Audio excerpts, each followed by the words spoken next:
Crow on the wall, snow in my hair, steel at my throat, smoke in the air. Names like curses carved in the stone, born as a pawn, dreaming of thrones. Oh, hail the ones who burn for a crown.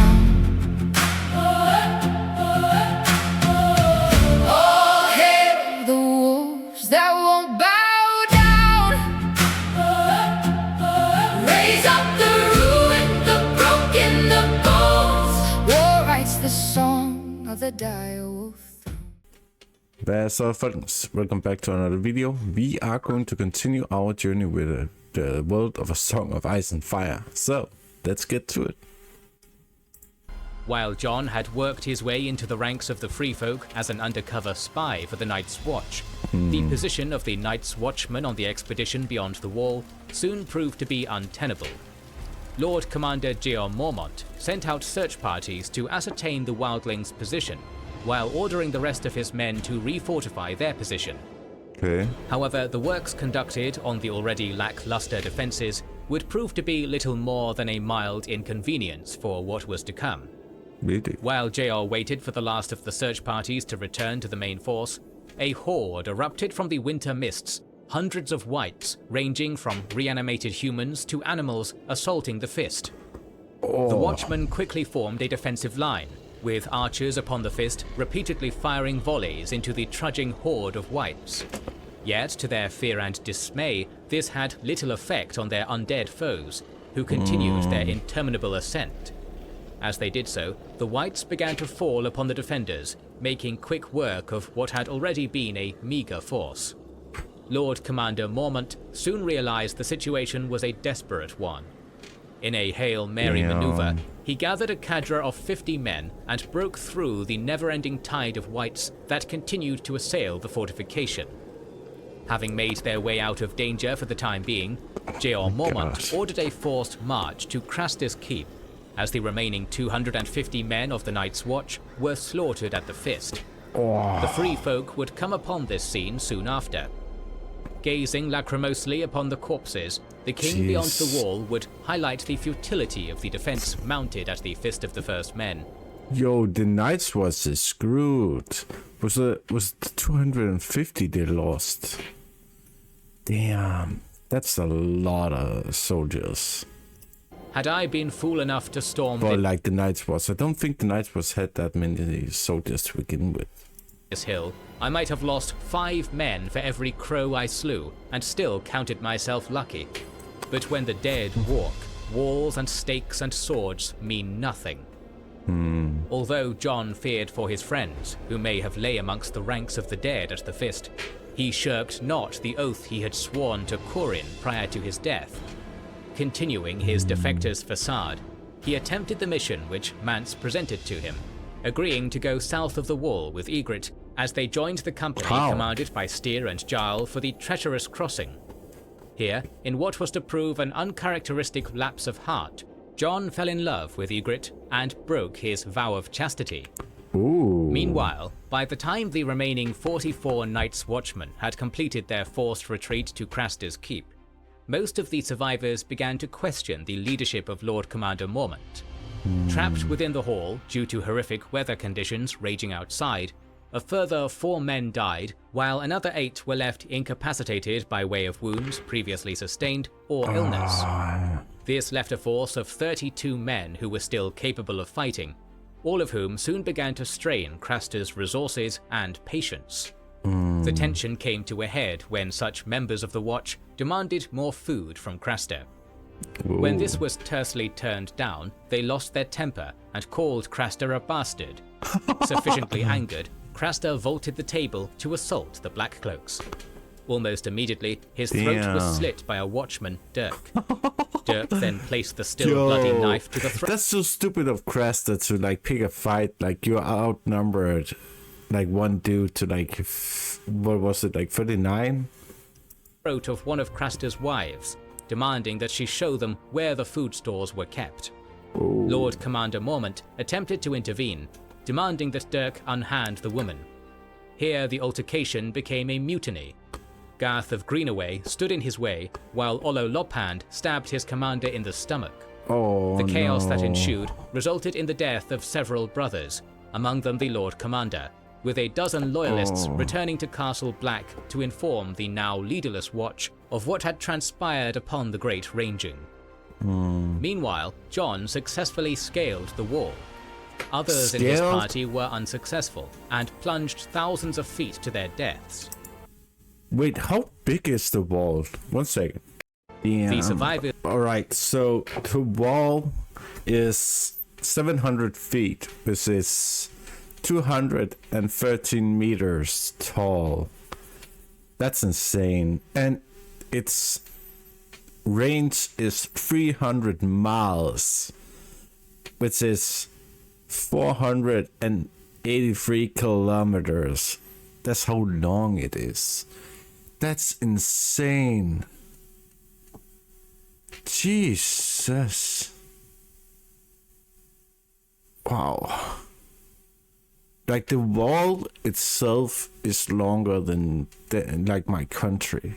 That's wild. Like from like this top of like Jutland, like Skane, to like the border of Germany. That's wild. Damn. Oof. But yeah, like that's insane. Like how did they scale? And it's made out of ice. Like it's not like just a cliffside you can like grab onto things with. Like this is ice. Oof. Of the party would then descend at Greyguard, entering the Gift. At this point, Jon was forced to make another difficult decision that was to haunt him in the days to come. Whether he should abandon Ygritte, the love of his life, and return to the Watch, or embrace his lover, forever turning his back on the oaths he had sworn to the Brotherhood. This decision was effectively made for him when the company came to the abandoned Queenstown, and Styr ordered Jon to kill an elderly man who had been unable to evacuate the condemned village. When Jon refused, Ygritte killed the man instead. Before the Wildlings could turn on Jon, the direwolf Summer, commanded by Jon's half-brother Bran, attacked the group. This allowed Jon to escape on horseback. Bran? However, he was wounded in the attempt as an arrow shaft pierced his leg. Wait, Brandon Stark is in the city, a town. During the escape. Further south, Robb Stark, the king in the north, was heading towards the twins and deliberating upon his potential successor. The king now believed his younger brothers Bran and Rickon to be dead due to the invasion of the Ironborn led by his former comrade Theon Greyjoy. Moreover, Arya was also believed to be dead, and Sansa was now wed to Tyrion Lannister. Therefore, to ensure the North did not fall under the dominion of the Lannisters, Robb was left with little choice but to decide upon his heir with the utmost haste. Dismissing the harsh objections of his mother Catelyn, he is believed to have legitimized his bastard brother Jon. This decision was apparently witnessed at Hag's Mire by Catelyn herself, Edmure Tully, Galbert Glover, Jason Mallister, Maggie Mormont, and I was about to say that, like, isn't only a king can, like, legitimize a bastard? I'm like, oh yeah. Oh, Robb is the king of the North. Jon Umber, prior to the events of the Red Wedding and the twins. In the meantime, Jon Snow, mortally wounded and barely conscious, arrived at Molestown on the back of his ardent steed. From here, he was brought to Castle Black, where his injuries were tended to by Maester Aemon. Soon his health began to improve. Unfortunately for Jon, he woke up to the tragic news that his brothers were ostensibly dead due to the treachery of Theon Greyjoy. In spite of Jon's efforts to warn the men at Castle Black of Mance's plans, Lord Steward That's Bowen right, he doesn't know about that. Oh my god, he doesn't even know that Robb is dead. He's probably happy that Catelyn is, though. Had taken the bait set for him and left with the remaining fighting men to pursue the diversionary force who had struck to the west. On paper, this left the old and senile Castellan, Sir Winton Stout, with the old, the sickly, and the greenest of recruits to defend Castle Black. In practice, the one-armed blacksmith Donal Noy effectively took command of the castle in Sir Stout's place. Moreover, Jon's warning was not entirely in vain, as Noy was now aware of the secondary group of raiders commanded by Styr, the Magnar of Thenn, who was ordered to attack Castle Black from the south. Donal quickly ordered the brothers available to him to retreat to the King's Tower, as the rest of the castle was not defensible from the south. He also offered refuge to the people of Molestown if they would be willing to aid in the defense. Despite Noy's best efforts, hundreds of Thenns quickly overwhelmed the defenders, pushing them from their positions before claiming the stairs from them. The Night's Watch was soon forced to retreat to the wall. However, unbeknownst to the Thenns, who believed that they had already carried the day, Noy had prepared for just such an eventuality. He had previously drenched the last landings with oil and ordered his smaller force to loose flaming arrows upon the steps, which caused the Thenns to die to a man. Yo! Among the dead was Ygritte, who passed away in Jon's arms, having been shot by a brother of the Night's Watch during the foray. Jon was left utterly heartbroken. However, there was little time left to wallow in such hardship. Jon is losing everybody. Like, he has lost Bran, Rickon, or at least he thinks he has, right? Like, and thinks he had lost Arya. I don't know how much he cares about Sansa. He has lost Robb. He doesn't care about Catelyn. He has lost Ned Stark, his dad. And now he falls in love with a Wildling chick, and now she dies. Oof.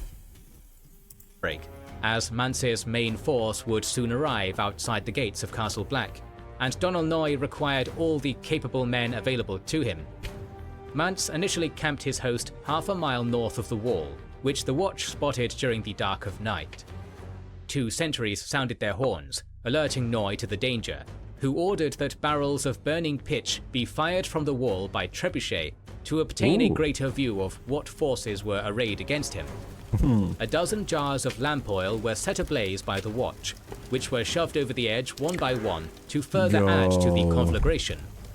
Satin, a brother of the Watch, estimated the total size of the Wildling host to be 100,000, which Jon Snow lowered to some 30 to 40,000, supplemented by hundreds of giants and mammoths.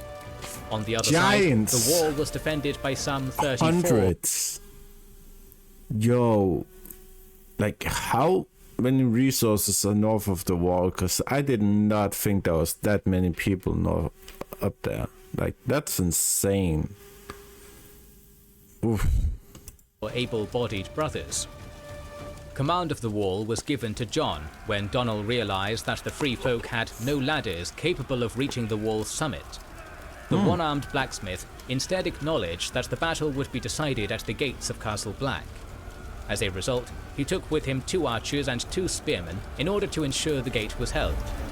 Upon the wall, the defenders continued to let loose arrows at will, unable to properly aim due to the overall dark of night and distance from their targets. More effective was the hail of rocks thrown by the catapults. However, after a number of hours of this barrage, one of the trebuchets broke down. The Wildlings were therefore able to avoid the places where the rocks were launched by the remaining trebuchet, rendering it ineffective as the battle continued blindly throughout the night. The Free Folk brought a ram towards the gate as the sun rose. The Wildling forces were arrayed with some 100 mammoths mounted by giants at the center, with giants on foot at either side of this central portion of the line. The flanks comprised horsemen, archers, spearmen, slingers, and bone chariots on either side of the heavyweight center. Once within range, Jon ordered that the men upon the wall let loose continued volleys of arrows, while spiked steel caltrops were fired upon the attackers. This onslaught was continued until the giants carrying the ram were either dead or too wounded to carry on, with the remaining force routed by a combination of fire arrows and barrels of burning oil. Despite driving back most of the Wildling host, the day was not a total victory for the defenders. Really? The giants below had managed to break the outer studded oak gate, and Magmar Tundaweg, the chieftain of the giants, was able to crawl through and reach the iron gate.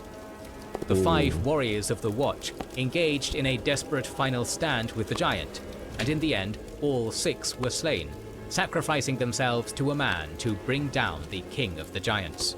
Wow. Jon and 3 other members of the Watch, including Maester Aemon, subsequently entered the tunnel.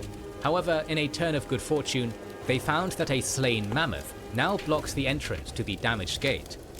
Jon ordered that the secondary gate be blocked up with rubble ice and whatever debris could be found in short order.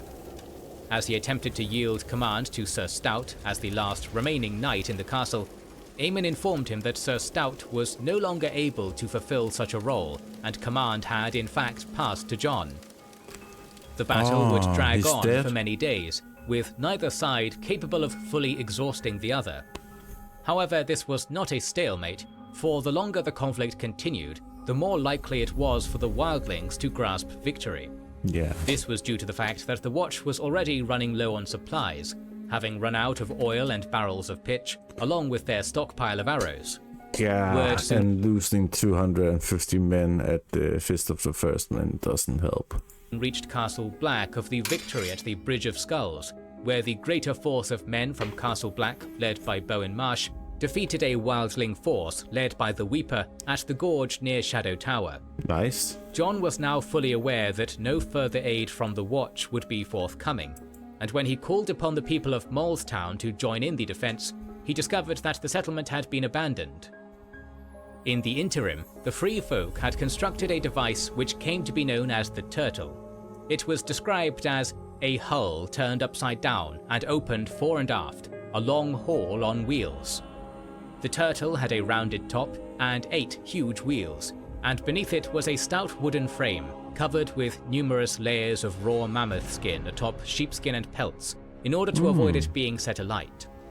The fire arrows which the Watch loosed upon it were therefore rendered redundant, and it was only due to the quick thinking of Jon that the defense held. Realizing that this huge siege engine could be... What gate was this at? Because wasn't the Iron Gate, wasn't that blocked by debris, the rubble, as Jon ordered?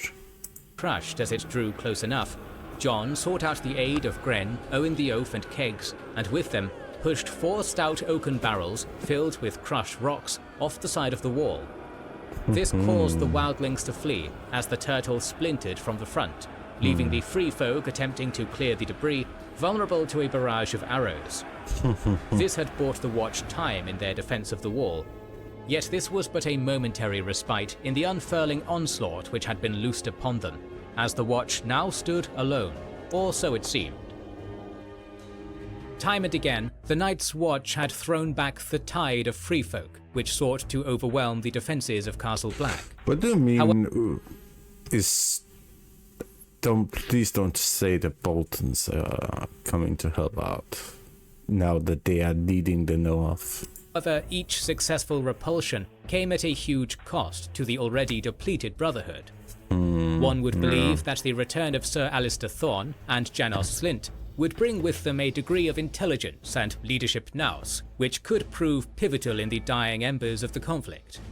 However, this perception would prove to be a misguided one, as the duo immediately sowed discord within the ranks by having Jon Snow imprisoned for desertion. To strengthen their charges against the Bastard of Winterfell, the already imprisoned Rattleshirt was brought forward to testify against the nascent Jon Snow. Rattleshirt subsequently confirmed the accusations, informing the Night's Watch of Jon's actions in slaying Corin Halfhand upon the Frostfangs. This was all the testimony Sir Alistair and Janos required, and they subsequently ignored any explanation given by Jon, who tried in vain to explain Corin's final instructions to his jailers. Maester Aemon was then forced to intervene to ensure Jon was not summarily executed by sending a raven to Cotter Pike at Eastwatch. This swift and pertinent action saved the life of the Bastard of Winterfell, confined to the ice cells for 4 days as the stalemate outside the wall continued. Fortunately for the Night's Watch and the denizens whom they protected from the Wildling tide, this was not to be the only act of Maester Aemon which was to pay dividends, for the elderly Maester had sent ravens far and wide throughout the Seven Kingdoms, seeking the intervention of the great lords of the land. The vast majority of these ravens fell upon deaf ears, with events of a supposed grander scale transpiring throughout Westeros. One such... they're all fighting down south. Even the north is fighting down south. Like they don't care about a bunch of wildlings. Like plus, like if the wildlings does break free, like the wall, like the first southern army to show up will just crush them. Letter would, however, make its way to Dragonstone, where a certain Stannis Baratheon now resided after his defeat at the hands of the Lannisters in the Battle of the Blackwater. Although the rightful heir of Robert now... Is Stannis going to become the new king in the north? found himself at equally as low an ebb as that of his compatriots now manning the wall, the importance of wise counsel at a crossroads moment was once more to be shown. In this instance, it was to come in the form of the ever-loyal and honest-to-a-fault former smuggler Davos Seaworth. At the time, Davos's position in court was anything but sincere. This was due to the fact that the Red Woman, Melisandre, through her dark machinations, counselled to have Robert's bastard, Edric Storm, sacrificed to wake a stone dragon beneath the fortress. To ensure this would not come to pass, Davos, alongside several men who had recanted from the faith of R'hllor, smuggled the bastard from the island to leave him under the care of Sir Andrew Estamont. The response of the king evoked the words of House Baratheon: "Ours is the fury," as Stannis believed that Davos had now thrown away their final chance at a hasty resolution to the War of the Five Kings. Davos was, fortunately, able to sway the unruly Baratheon from the dark path Melisandre was leading him down. Urging his king to set sail for the Wall, he handed him the letter from Maester Aemon, before stating, "A king protects his people, or he is no king at all."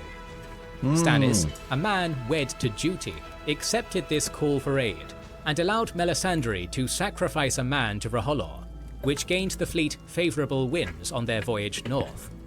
His wife and daughter, Khaleesi and Shireen, were left at Eastwatch by the Sea, before marching with all haste and in full force How many soldiers does Stannis have? meet the King beyond the Wall and fulfill his duty of protecting his people as the rightful king of the Seven Kingdoms. At the Wall, the Night's Watch, unaware of their impending salvation, continued their dogged defense in the absence of their charismatic young leader. However, having suffered 4 days alone within the ice cells, Jon was required once more to fulfill his role as a brother of the Night's Watch. The King beyond the Wall, Mance Rayder, had requested a parley, which Sir Alistair and Janos believed to be a ploy. As such, they selected Jon Snow as their envoy to the Wildlings, believing they were sending the bastard to his death. Exhausted, Damn, so dirty. and still feeling the effects of his time within the ice cells, Jon was carried over the wall by way of the winch cage with the secret order of assassinating Mance. Tormund escorted the young crow to Mance's tent, where the negotiations would take place. The King beyond the Wall took a hard line throughout these negotiations, and immediately informed Jon that the warg Varamir Sixskins had utilized his eagle to gauge the number of the Night's Watch men remaining. The depleted numbers of the defenders had given Mance cause to be confident, a confidence which was further bolstered by his possession of the Horn of Winter, which, if the legends were to be believed, was capable of bringing down the wall. However, in a moment of candor, Mance revealed that it was not his wish to destroy the wall. Rather, he would utilize it to protect his people from the looming threat of the White Walker. Oh yeah, because I was kind of thinking like, if it can really do that, why didn't you use it? But you're kind of just opened the gate for the White Walkers then. Yeah. Therefore, the former pretty ranger bad. suggested a compromise whereby he would hand over the horn if he and his people were allowed to pass through the gates and make a home for themselves in the south. This compromise came with an fair. important caveat that the free folk would not yield to the laws of southern lords and would abide by their own rules and customs. That's rough. Like, that's no shot that's happening. Like you, as like looking at it at like Westeros perspective, right? Like, first of all, you can't have such a huge group of people who can just make their own laws, first of all, in your territory, living under, like, the Seven Kingdoms. Like it needs a unified laws and stuff like that. So that's pretty... you are asking for way too much here. Plus, like, if one group of, like, strangers gets to get that privilege, right? How many civil wars are you going to risk for other groups in your realm to have that same, like... No, that's not happening. Like... If the offer were rejected, dire consequences would follow for the Brotherhood, for Tormund would sound the horn at dawn some 3 days later, ending the defence of Castle Black in one fell swoop of mythical proportions. At this point, Jon was left with yet another of the difficult decisions which had come to define him. Whether to sacrifice his honour and kill Mance, saving the Watch in the process, or return to the Wall with the offer which had been presented to him. However, just as Jon was to make his choice, the king and envoy's attention was drawn to the sound of a war horn coming from the east. Mance immediately jumped into action, attempting to organize a hasty defense of the camp. This defense was to be in vain, and the hope of yet another king beyond the wall was to be dashed just as they reached the moment of their supposed inevitable triumph. A combined force of some 1,500 knights, mounted soldiers, mounted bowmen, and men-at-arms, supplemented... You're still like, what, 60 to 1? ...by an unquantified number of... Maybe. I don't know how many... maybe not 60 to 1, because, like, Mance did lose a lot of soldiers during the first attack. So, but let's be generous to say, like, 40,000 maybe. Like, that's still, like, 40 times as many. Experienced rangers from Eastwatch had swept down upon the camp. Ooh. The oncoming charge of the heavy Baratheon horse was comparable to the strength and ferocity of a tidal wave, and the onslaught proved unstoppable, decimating the Wildling lines in a matter of moments. Melisandre likewise played her part in the conflict, burning Varamir's eagle from the sky, which caused the Wildling wargs to be cast to the ground in brutal spasms of pain. Events went from bad to worse for Mance when his wife Dalla went into labour due to the stress of the situation, leaving only Jon and Val to assist her within the tent. Harmer Dogshead, who led the vanguard of the Wildling force, was quickly cut down in this initial charge, while Tormund's son Dormund was also slain by a knight, presumed to be Sir Richard Hawke. The chaos which ensued even caught Jon unawares, who, rather than join the battle, defended Mance's tent, unsure of who his would-be saviours even were. And through the smoke, another wedge of armoured riders came on barded horses. Floating above them were the largest banners yet, royal standards as big as sheep's, a yellow one with long pointed tongues that showed a flaming heart, and another like a sheet of beaten gold, with a black stag prancing and rippling in the wind. Robert, Jon thought for one mad moment, remembering poor Owen. But when the trumpets blew again and the knights charged, the name they cried was Stannis, Stannis, Stannis. The battle, if one would deign to call it such, was effectively ended when the horse of Mance Rayder was slain beneath him, which caused the Wildling lines to break in their entirety. The giants, however, would not surrender or flee, and fought desperately against the Southrons, with Sir Godfrey Faring bringing low one of their number, a feat which earned him the moniker Giant Slayer. At the conclusion of the slaughter, Mance, alongside 1,000 other members of the Free Folk, was taken prisoner. Alongside their number were Val and Mance's newborn son, who would be named Aemon Steelsong, for whom Dalla had given her life in childbirth. After his triumph, Stannis took up residence in Castle Black, occupying the King's Tower, from where he was to plan his next move in order to claim his birthright of the Iron Throne.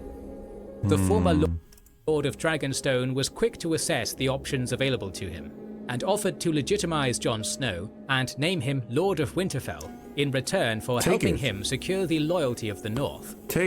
Moreover, Jon was to be wed to Val, which Stannis believed would ensure the loyalty of the Free Folk. who could potentially bolster his own forces in the fight with the Boltons.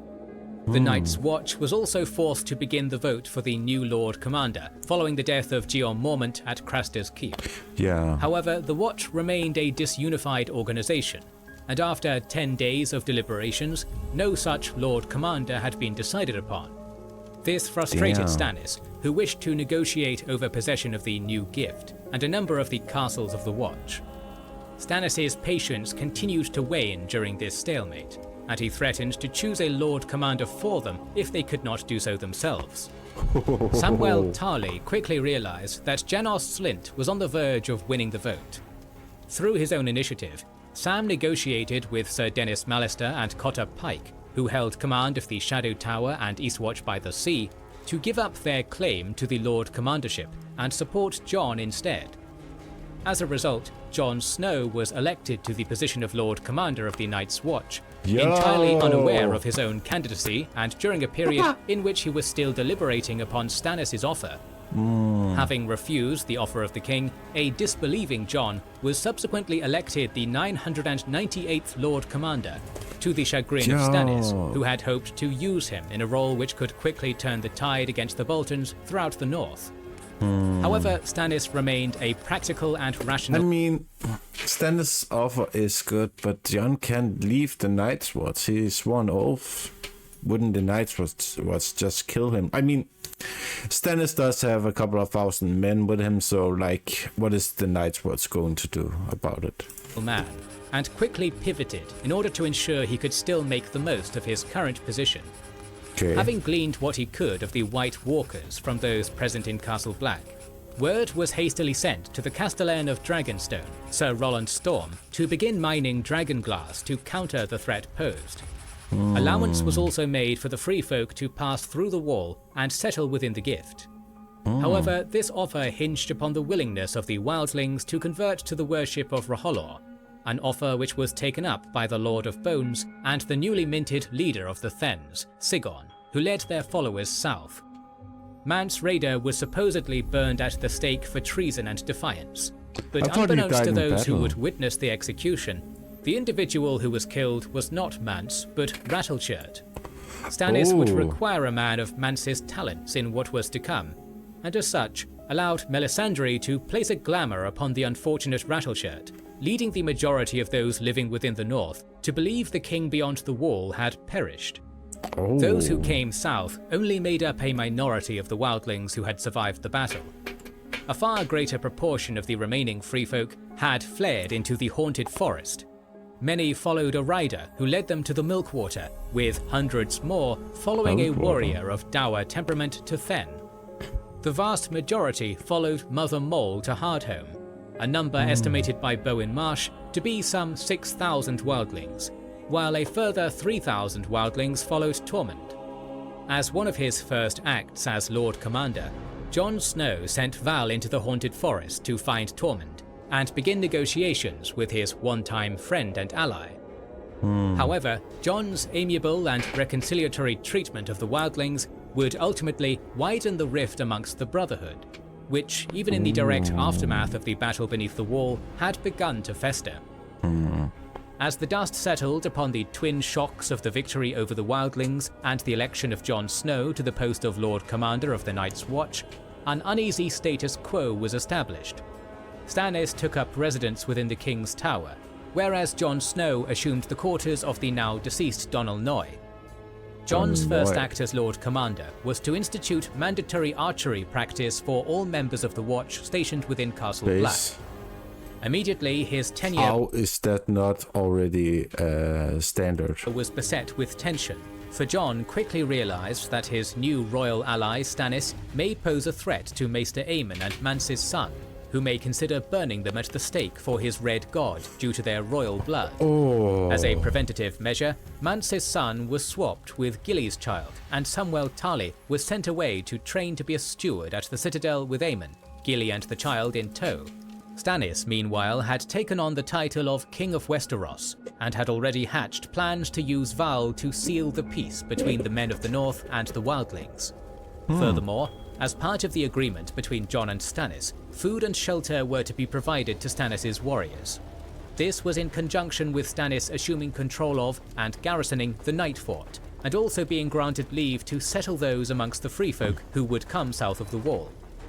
Ravens were also sent to the Lords of the North, demanding their fealty to the rightful king. However, only House Karstark responded, swearing their allegiance to Stannis. Events in the north had not gone unnoticed in King's Landing, where Queen Cersei, dangerously deprived of her father's better judgment and steady temperament, assumed the reins of power. Soon after becoming aware of Stannis' movements, the Lannisters assembled an expeditionary force with the intent of capturing Dragonstone. Cersei considered 2,000 Lannister soldiers to be sufficient for this operation, which were ferried across Blackwater Bay by the Redwyne fleet and encamped outside the fortress. Before Dragonstone could be claimed, urgent threats elsewhere arose. The newly ascendant King of the Isles and the North, Euron Greyjoy, had recently seized the Shield Islands, and the only fleet in Westeros capable of going aren't those the islands in the Reach? Toe-to-toe with his was the Redwyne one. Knowing his homeland to be under direct threat of Ironborn raids, Sir Loras Tyrell begged Cersei to send word to Lord Redwyne to lift the siege and meet the Iron Fleet in battle before they could ravage the Reach. Callously dismissive of the Reachmen's plight, Cersei refused this request, believing the threat Idiots! The only people who can keep you in power right now are the Tyrells. Like, Lannisters don't have many soldiers left after Tywin got his ass kicked by Robb. posed by the garrison at Dragonstone to be a higher priority. Thus, in an act of desperation, Loras begged to be sent to Dragonstone so he could help end the siege there earlier, thereby freeing up the Redwyne fleet to defend the Reach. Loras quickly made his way to the island, whereupon he immediately took command of the operation. The youthful yet talented Kingsguard immediately offered single combat as a method of resolving the conflict, hoping to force Dragonstone's garrison leader, Sir Roland Storm, to duel with him outside the walls. This was declined, and as such, Loras pressed for time and was left with little option but to storm the fortress. In the ensuing assault, Loras led from the front, and the gate was breached, with much loss of life on the attackers' part. Following this breach, the defenders hastily retreated to the keep, which was assaulted in short order. During his reckless charge, Sir Loras was grievously wounded, suffering a blow from a mace, featherings by an arrow and a crossbow bolt, and boiling oil being poured on top of him. However, as a testament to his grim bodily sacrifice, the Lannisters successfully captured Dragonstone, with massive casualties of some 1,000 men.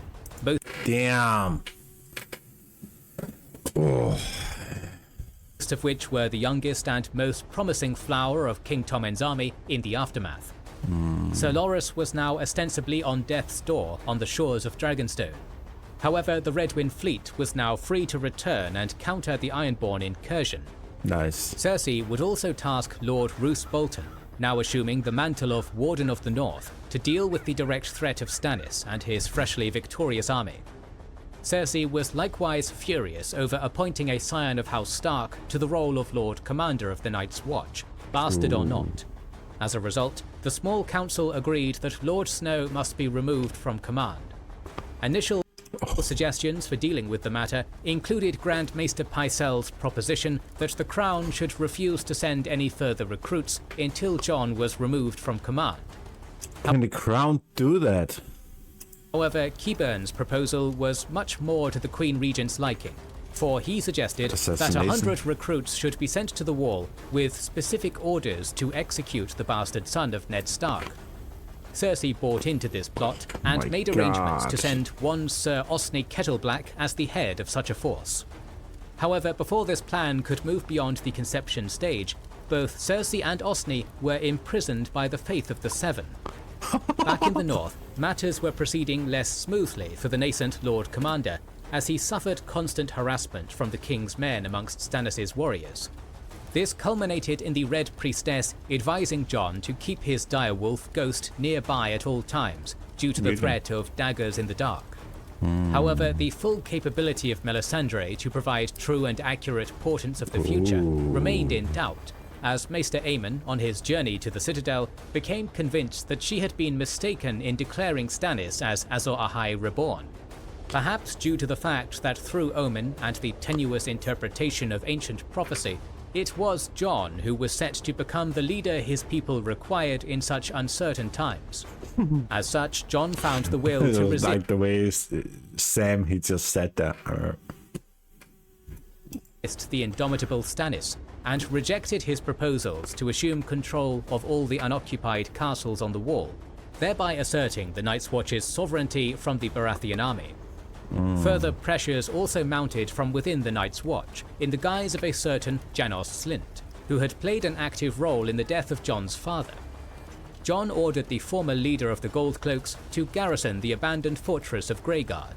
However, believing himself to be above such a task, Janos rejected him outright. For the crime of refusing the direct command of the Lord Commander, Slynt was sentenced to death by hanging.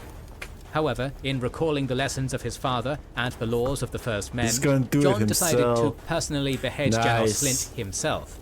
The man who passes the sentence should swing the sword, an act which gained the respect of Stannis, and effectively cemented Jon's position among the Watch's newfound allies. In a further attempt to reoccupy some of the abandoned forts, Jon would then send his friends Grenn and Piper to Eastwatch and Holder, and Todder to the Shadow Tower. Unfortunately, still a relatively inexperienced and naive leader, Snow was unaware of the fact that sending away all his allies left him dangerously isolated within Castle Black. This would lead to greater cooperation between the two men, although disagreements over Mance's fate would lead to the burning of the glamoured Rattleshirt, who members of the Watch subsequently shot under Jon's orders. Stannis would then order the glamoured Mance, disguised as Rattleshirt, to save Jon.